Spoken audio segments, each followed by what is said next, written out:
देखिए, एक बहुत ही अच्छा प्रेरक विचार ये है कि बोलो तभी जब आपके शब्दों का वजन आपके मौन से अधिक हो, वरना खामोशी बेहतर। वैसे भी हर बात में हर व्यक्ति का बोलना कोई जरूरी तो है नहीं। चीजों को समझे और जाने बिना बोलने से अर्थ का अनर्थ ही होता है और बात बिगड़ती चली जाती है।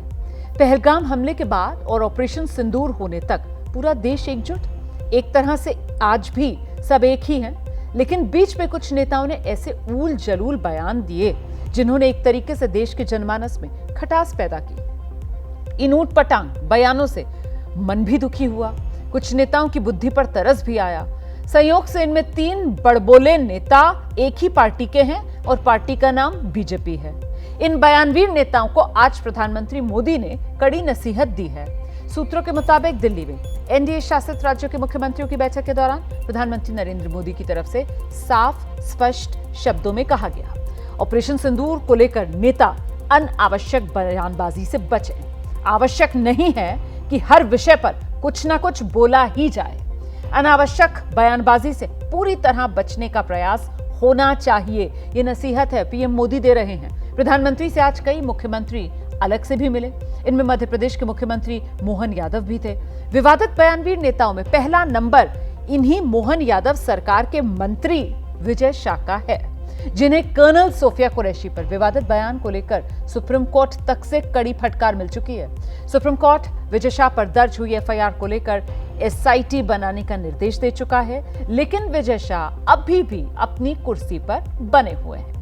और ऐसा ही एक विवादित बयान मध्य प्रदेश के डिप्टी सीएम जगदीश देवड़ा का भी सामने आया, जिन्होंने यहां तक कह दिया कि ऑपरेशन सिंदूर के बाद पूरा देश, पूरी सेना प्रधानमंत्री के चरणों में नतमस्तक है। इसके बाद नया विवादित बयान वो कल आ गया।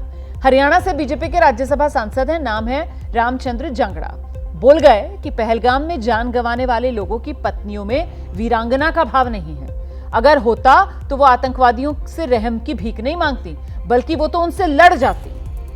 प्रधानमंत्री जी को हम धन्यवाद देना चाहेंगे और पूरा देश की वो सेना, वो सैनिक उनके चरणों में नतमस्तक है।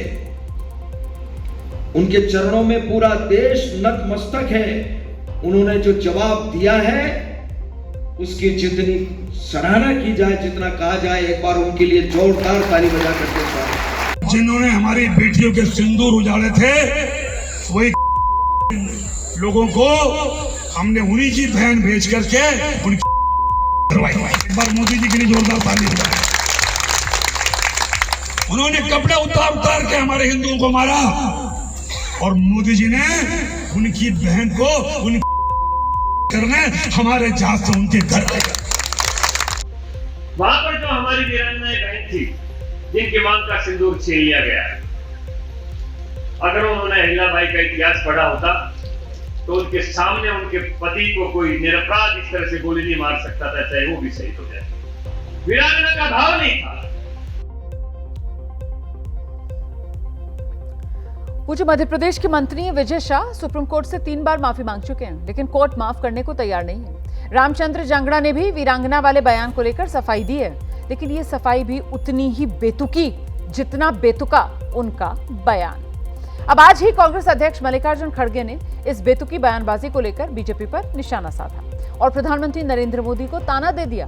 मल्लिकार्जुन खड़गे की तरफ से कहा गया, भाजपा के नेताओं में पहलगाम के पीड़ितों और हमारी वीर सेना पर लांछन लगाने की ऐसा लग रहा है होड़ चल रही है। भाजपा सांसद रामचंद्र जांगड़ा के शर्मनाक बयान ने फिर से बीजेपी और आरएसएस की ओछी मानसिकता देश दुनिया के सामने रख दी है।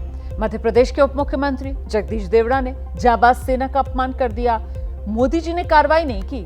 मध्य प्रदेश के मिनिस्टर विजय शाह ने हमारी वीर कर्नल पर भद्दी टिप्पणी की, पर आज तक बर्खास्त नहीं हुए। तो मल्लिकार्जुन खड़गे कह रहे हैं, प्रधानमंत्री जब कहते हैं कि उनकी रगों में सिंदूर है, तो उन्हें इन नेताओं को कम से कम बर्खास्त तो कर देना चाहिए।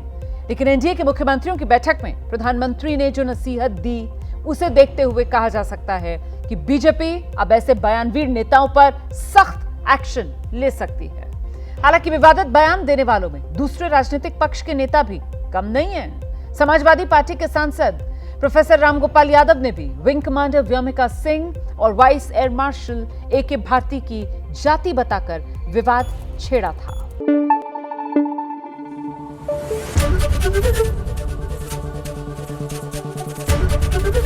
एबीपी न्यूज आपको रखे आगे।